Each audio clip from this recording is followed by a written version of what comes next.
কুষ্টিয়ায় সরকারি প্রকল্পের টাকায় প্রশিক্ষণের নামে চলছে হরিলুট। সিন্ডিকেটের মাধ্যমে হাতিয়ে নেওয়া হচ্ছে লাখ লাখ টাকা। প্রশিক্ষণে অংশগ্রহণকারীদের নামে সরকারের অর্থ বরাদ্দ থাকলেও উল্টো তাদের থেকে নেওয়া হচ্ছে টাকা। টাকা দিলেই করানো হচ্ছে পাস, মিলছে সার্টিফিকেটও। এমনই সব অনিয়ম ও দুর্নীতির অভিযোগ উঠেছে খোদ প্রশিক্ষণ প্রদানকারী প্রতিষ্ঠান কুষ্টিয়া সরকারি টেকনিক্যাল স্কুল ও কলেজের কতিপয় শিক্ষক ও অফিস সহকারীর বিরুদ্ধে, যার প্রমাণ মিলেছে দেশ টিভির অনুসন্ধানে।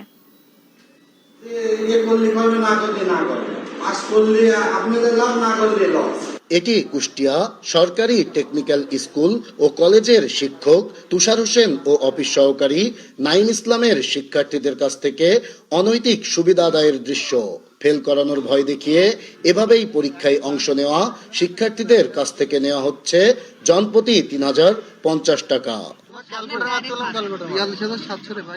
সরকার সিসিএফ প্রকল্পের আওতায় বেকার ছেলে মেয়েদের দক্ষভাবে গড়ে তুলতে ড্রাইভিং ও বেসিক প্রশিক্ষণ বাবদ লাখ লাখ টাকা খরচ করলেও তা কোনো কাজেই আসছে না। টাকা দিলেই করানো হচ্ছে পাস, মিলছে সার্টিফিকেটও।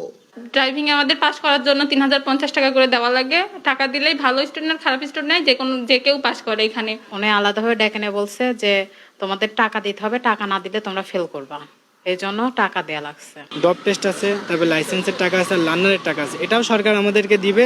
কিন্তু তাদের কথা যে এই টাকাগুলো যদি তোমাদের নিতে হবে, তাহলে তোমরা যদি নিতে চাও তাহলে তোমাদের ৩,০৫০ টাকা করে দিতে হবে। সাইনবোর্ডে বিনামূল্যে কারিগরি প্রশিক্ষণের কথা লেখা থাকলেও এ প্রতিষ্ঠানে টাকা ছাড়া হয় না কোনো কাজ।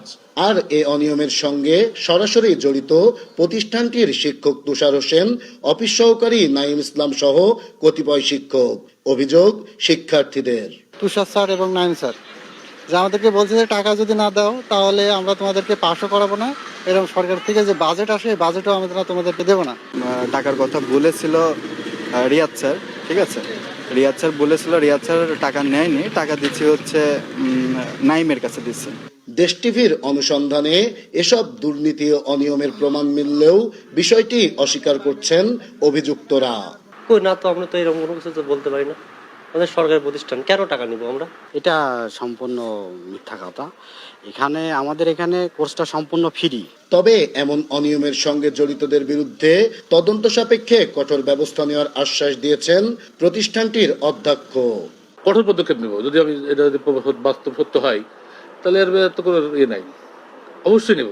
শুধু আশ্বাস নয়, দক্ষ জনবল গড়ে তোলার সরকারি এ প্রকল্পে অনিয়মের সঙ্গে জড়িতদের বিরুদ্ধে দ্রুত ব্যবস্থা নেওয়ার দাবি ভুক্তভোগীদের। নাইদ হাসান তিতাস, দেশ টিভি, কুষ্টিয়া।